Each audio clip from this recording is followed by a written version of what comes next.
Welcome to PTE Updates. For more videos, subscribe our channel.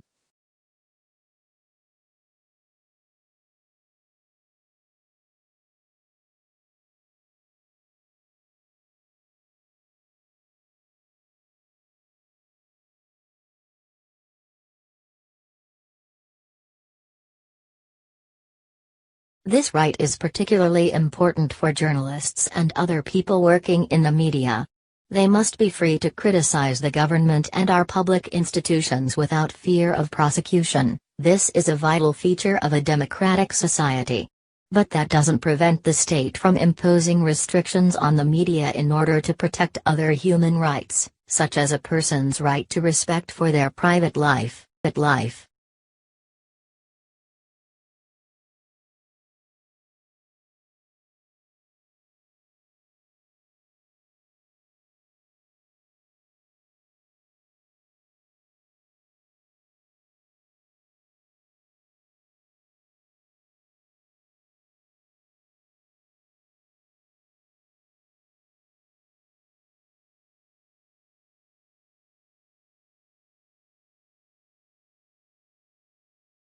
Love is made possible because of freedom we receive from God.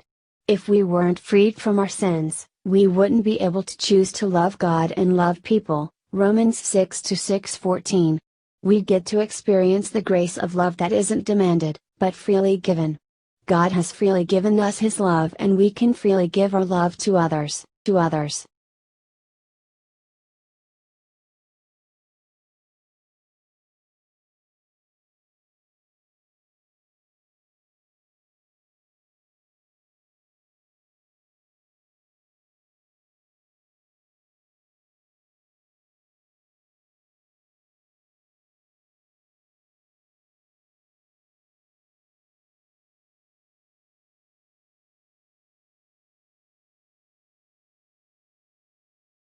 That's what everyone told him when he decided to go to war.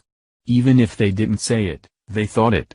Self-preservation and conventional wisdom united their antagonistic whispers in a way that made him wonder if he actually was crazy. He was leaving the comfort of home to risk his life on foreign soil. He knew it didn't make sense, but in some corner of his heart, he had a level of clarity foreign to most. He wanted to do this, he needed to do this, for his sake and for theirs.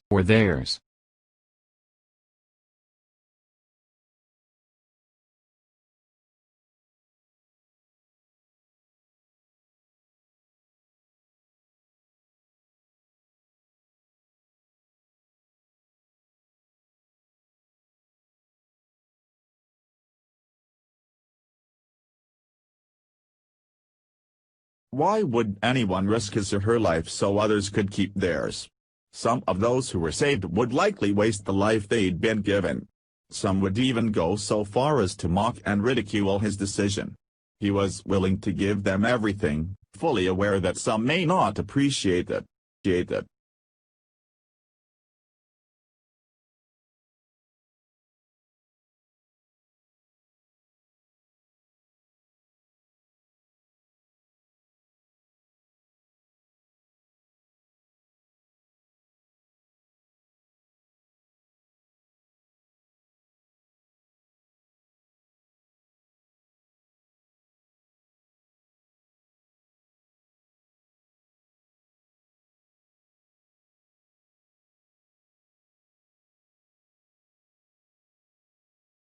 Each of us was created with a God-given purpose, but each of us is born with a condition called sin that keeps us from experiencing all that God designed us to do.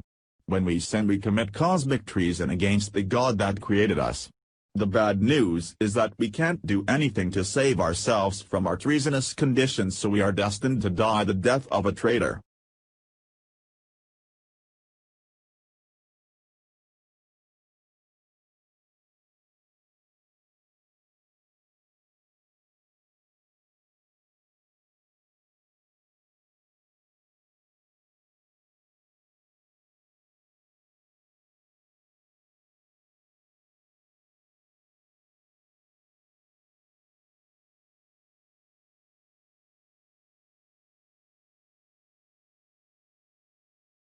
As we remember those who have served, let's stop and reflect on why we are so drawn to stories of sacrifice. We are drawn to stories of sacrifice because we know we need to be rescued.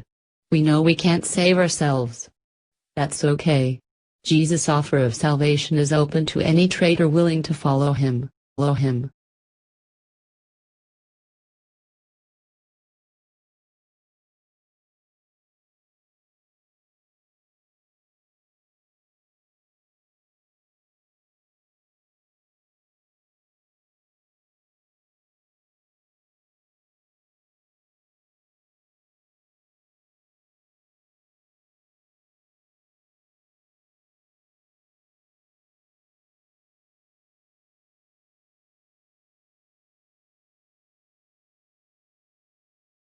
Christians go to church, read the Bible and obey God's commands, not because we have to but because we want to.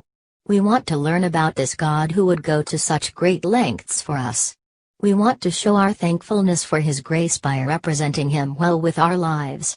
And we choose to follow His plan, knowing that a God who loves us enough to sacrifice His Son for us has our best interest at heart. At heart.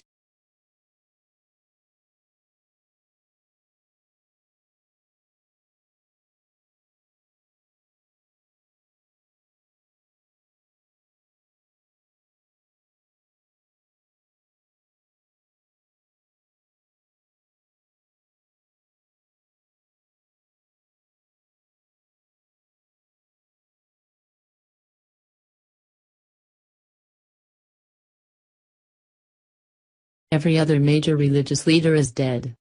People have been looking for Jesus' body for thousands of years, and they still haven't found him. With all of the advancements in scientific technology, no one has been able to solve this mystery in the world of science. The tomb is empty, and the body is not hidden and will never be found because Jesus rose from the dead. Dead.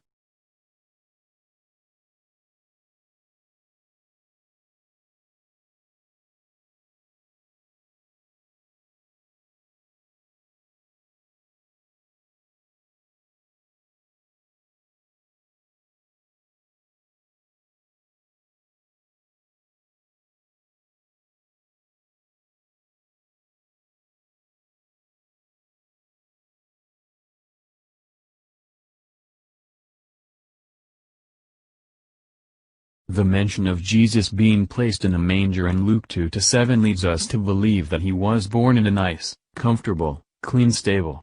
Despite modern nativity scenes depicting an organized barn, Jesus was likely born in a sheep cave. It would have been cold, dark, and smelly. The significance of Jesus being born in a mess is huge. Jesus is not afraid of a mess. He meets us in our mess because only he can take us out of our mess.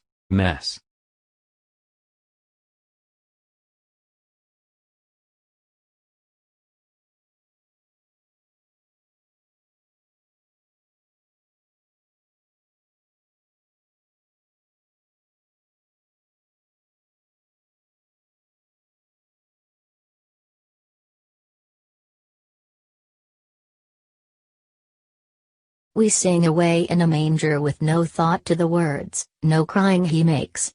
Jesus was perfect, but he was also still human. Jesus experienced everything any baby experiences, including crying. The reason this is so important is that if Jesus had been God only, his sacrifice would have been unconvincing. But Jesus was man and he was God, and therefore he experienced everything we experience so we can trust him to help us overcome life's troubles.